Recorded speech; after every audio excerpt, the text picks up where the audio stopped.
Southville 5A Elementary School Langkiwa continues its reading program Project Charm, class at home adaptation on readers modality, aligned with Project Irish, intensifying reading interventions in schools and in every household, and DepEd Tribis program, Bawat Bata Bumabasa.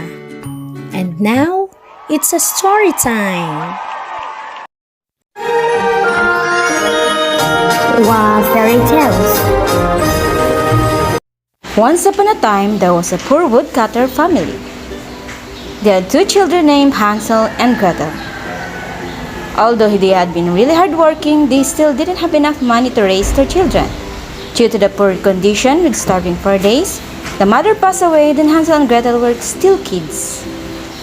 Not so long, the father brought home a woman who then became stepmother of Hansel and Gretel. Unfortunately, she was not a kind person. She always hated Hansel and Gretel. One day, she suggested an incredible idea. Hey darling, it's been out of food already, you see. Those naughty kids couldn't earn anything to eat. What about... Keep going! You leave them in the woods, just let them survive by themselves. Then, we don't have to think about their feed. The father really loved his children. He immediately refused. Stop it. I will never agree with that. If you don't want to, I will. Stepmother waited till Hansel and Gretel went to bed so she could discuss with her husband. However, she didn't know that the children had not fell asleep yet because of hunger. Hansel, I don't want to go to the woods. All right, leave it to me. You go to sleep. The next day, after the father went to work, the stepmother planned to bring Hansel and Gretel to the woods by herself. Both of you, wake up. Follow me to harvest some mushroom. We have nothing left to eat already. Chop chop! As Hansel's planned, he brought a small bread and kept spreading it on the road. You stay here taking some rest or sticking around looking for food. I'll go looking for some mushroom.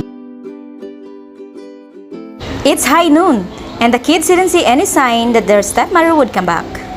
Gretel, she won't come back. Follow me. We will go back home by ourselves. Yes!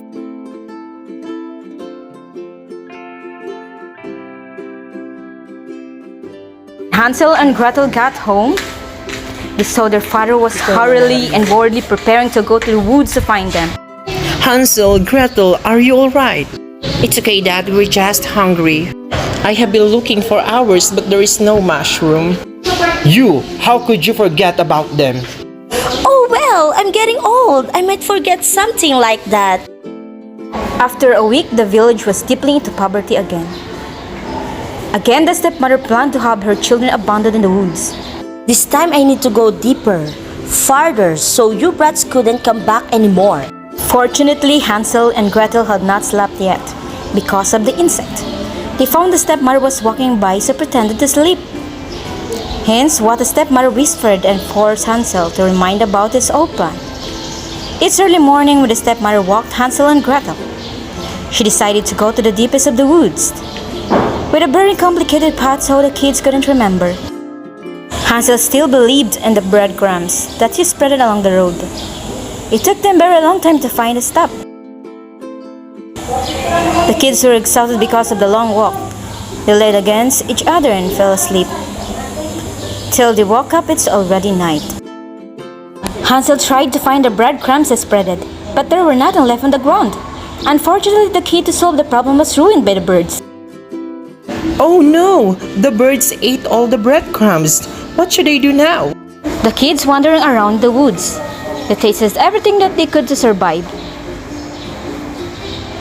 And the third day, they were both exhausted. Then they suddenly found a special house. They got close to the house, looking at it.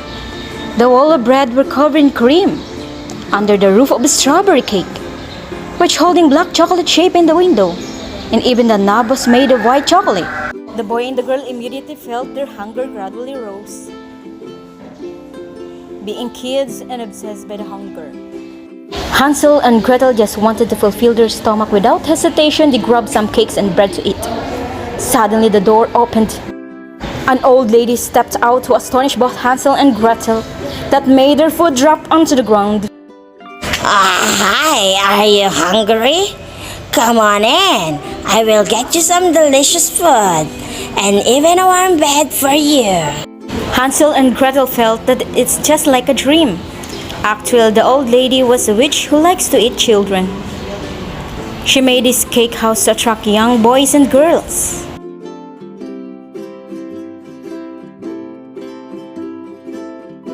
The next morning, when Hansel and Gretel were sleeping, the witch put Hansel into a cage and demanded Gretel to cook meals in order to feed her brother. Hansel was too thin due to the harsh time he had been through, so the witch wanted him to get chubby. Due to the old age, the witch couldn't see things clearly. Every morning, she always held Hansel's wrist so she could measure how delicious he was. However, Hansel always gave her the bone left from the previous meal.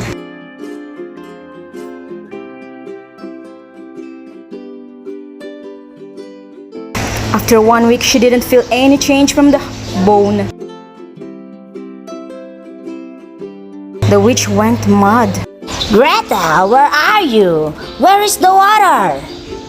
Chop chop! Hansel will be the main dish tomorrow, no matter how he's fat or not. Then she asked Gretel to see the stove if it's hot or not to put some pies in. Gretel, you get in the stove and tell me if it's hot enough. Actually, the witch wanted to push Gretel into the stove to eat her first. What a smart girl! Gretel knew her purpose already. Grand, I don't know how to get inside. You stupid! With that big door, even a woman like me could get in. Then she did it as a guidance. By taking advantage of her intention, Gretel pushed the witch into the stove and quickly closed the door. And then smart Gretel had won the evil witch. She ran to the cage, told Hansel the whole story while helping him out. Both lovely children shared a happy moment. They went to the warehouse, took some clothes and jewelry, then left. After left the house, Hansel and Gretel again worried about how to get out of the woods. They've got too deep in the woods. They kept going and going. Till night came, Hansel and Gretel were very exhausted and hungry. They tiredly sat on a tree stump and started to cry. Suddenly, Hansel, Gretel, are you there? they once thought the voice was just a dream. Dad! Gretel, Hansel, where are you? We are here, Dad! The dream came true. It's the father of Hansel and Gretel. He happily rushed to each other's. It turns out when the father went home, he figured out that his children were abandoned in the woods. He almost went insane. The feel of guilty obsessed his mind and heart. He immediately went to the woods looking for them. He kept looking day by day. There was no stop until he found his son and daughter. And finally, his obsession was cleansed tonight. Hansel and Gretel told their father about their own story. Dad, we had been left in the woods hungry and cold. We saw a cake house. The owner of the house gave us a lot of food, but she wanted to eat me. Dad, I saved Hansel. Your smart Gretel saved him. Everyone praised me. The father almost cried after hearing their children's story. Hansel, Gretel, I'm sorry. The father went home with his two children. He determined to leave his cruel wife and spend all of his time taking care of his Hansel and Gretel. That was a great story. Now, what is the moral lesson of the story? Comment your answer with your grade and section. Thank you. See you again next week for another storytelling time. The video contains copyrighted materials, the use of which has not been especially authorized by copyright holders. This material is made available and presented entirely for non-profit educational purposes. All rights reserved to the lawful owners of the materials used.